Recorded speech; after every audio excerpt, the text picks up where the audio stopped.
इसके बाद में नेक्स्ट हमारे पास में आती है कहानी मेंडलिज्म की, जो इस चैप्टर का सबसे बड़ा मुद्दा है, जिसके बारे में आपको सबसे ज्यादा इंपॉर्टेंट तरीके से ध्यान रखना है, क्योंकि मेंडल भाई वही इंसान है जिन्होंने सबसे ज्यादा मेहनत किया और इस कंप्लीट हिस्ट्री को बताया कि जेनेटिक्स एक्चुअल में होता क्या है। और उस टाइम पर बताया जिस टाइम पर भी बहुत ही ज्यादा टेक्नोलॉजी नहीं थी और काफी ज्यादा हार्ड वर्क और बहुत ही शार्प माइंड के साथ में इन्होंने एक्यूरेसी के साथ में अपने डेटा को डिफाइन किया था। बट अनफॉर्चुनेटली कि इनके उस काम को किसी ने भी सराहा नहीं, किसी ने इनके काम की तारीफ नहीं की उनके सामने। जब ये अपनी ज़िंदगी से निकल लेते हैं, मतलब इनका जीवन काल समाप्त हो जाता है, उसके बाद में इनको काफ़ी ज़्यादा नाम दिया गया और इतना नाम दिया गया कि आज तक हम लोग पढ़ रहे हैं, है ना। तो जीते जी बेचारों को कोई भी इनका सपोर्ट नहीं किया किसी ने भी, और ना ही इनकी बात को किसी ने माना। मेंडलिज्म क्या है देख लीजिए जरा, मेंडलिज्म की बहुत इंपॉर्टेंट है भाई, मेंडल की कहानी है यहाँ से स्टार्ट। मेंडल देखो, फादर ऑफ जेनेटिक्स किसको बोला जाता है? ग्रेगर जॉन मेंडल, इंपॉर्टेंट है, ध्यान रखना इसके बारे में। फादर ऑफ जेनेटिक्स कौन है? Gregor John Mendel. Okay, father of genetics Gregor John Mendel. Birth date कब क्या है इनकी, कब पैदा हुए? 22 जुलाई 1822 से जिंदा हुए थे और 1884 तक इनका मरणदिन होता है। बर्थ प्लेस क्या है? ऑस्ट्रिया इनका बर्थ प्लेस है। ये सारे इंपॉर्टेंट क्वेश्चन है, ये इनका पूरा कंप्लीट डेटा, क्योंकि इनके बारे में बहुत ज्यादा पूछा जाता है, इसलिए क्योंकि इनका काफी ज्यादा इंपॉर्टेंट रोल है जेनेटिक्स के बारे में। ठीक है, इसके बाद में आता है नेक्स्ट हमारे पास में फादर ऑफ जेनेटिक्स कौन है भाई?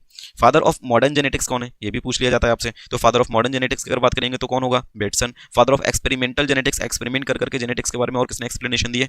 तो आते हैं टी.एच. मॉर्गन साहब। इनको हम लोग और किस नाम से जानते हैं? फ्लाईमैन के नाम से जानते हैं। इनको किस नाम से जानते हैं? फ्लाईमैन के नाम से जानेंगे। तो रिपीट कर रहा हूं मैं, father of genetics Gregor John Mendel, father of modern genetics Bateson, father of experimental genetics TH. Morgan. अब इनको फ्लाईमैन क्यों बोला जाता है? क्योंकि इन्होंने अपने एक्सपेरिमेंट किए ड्रोसोफिला पर। ठीक है, फ्रूट फ्लाई जो होता है उसका नाम है ड्रोसोफिला। ठीक है, उसके ऊपर उन्होंने अपना वर्क किया है, जिसकी वजह से इनको फ्लाईमैन बोला जाता है। लिंकेज जो टर्म है ये भी मॉर्गन साहब ने ही दिया है, तो ये इंपॉर्टेंट है, ध्यान रखना इसके बारे में कि मॉर्गन ने लिंकेज टर्म को डिफाइन किया या फिर उन्होंने दिया इसके बारे में।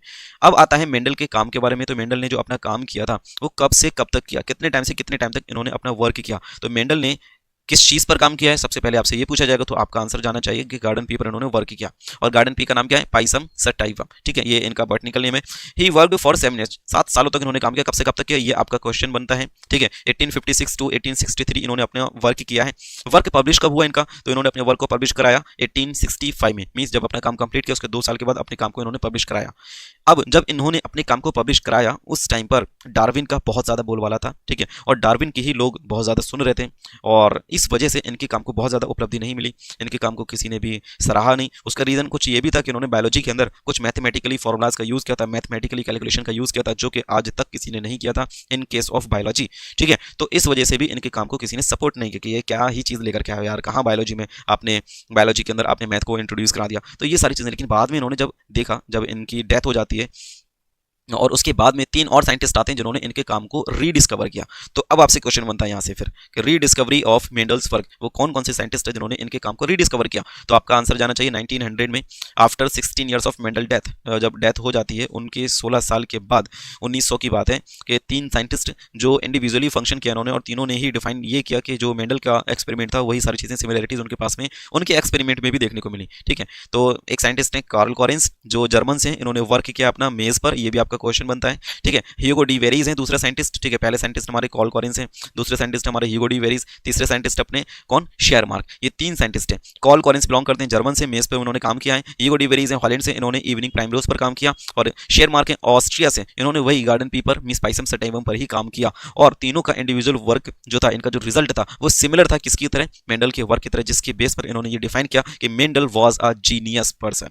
Mendel was a genius. ठीक है, उन्होंने उस टाइम पर चीज़ों को वो ऐसे एक्सप्लेनेशन करके बताया जो आज बहुत ज़्यादा टेक्नोलॉजी होने के बाद लोगों ने फिर उन चीज़ों को डिफाइन किया। ठीक है, अब आते हैं मेंडेलियन जेनेटिक्स के बारे में। तो वो कौन कौन से कारण हैं जिसकी वजह से मेंडल साहब ने अपने एक्सपेरिमेंट के अंदर पाइसम सटाइवम को चूज किया? What are the reasons to choose the Pisum sativum for their experiment? तो यहाँ पर आपका सबसे पहला पॉइंट आता है शॉर्ट लाइफ स्पेन। देखो भाई, कोई भी रिसर्चर जो होता है तो वो सबसे पहली चीज़ जो होती है, वो अगर अपने एक्सपेरिमेंट करना स्टार्ट करता है तो वो ऐसी चीज़ को, ऐसे ऑर्गेनिज्म को टारगेट करता है जिसका लाइफ स्पेन कम हो। रीजन क्या है कि भाई लाइफ स्पेन कम होगा तो ज्यादा से ज्यादा वैरायटी, ज्यादा से ज्यादा ब्रीडिंग हम लोग निकाल पाएंगे और उसके नेक्स्ट जनरेशन तक स्टडी कर पाएंगे।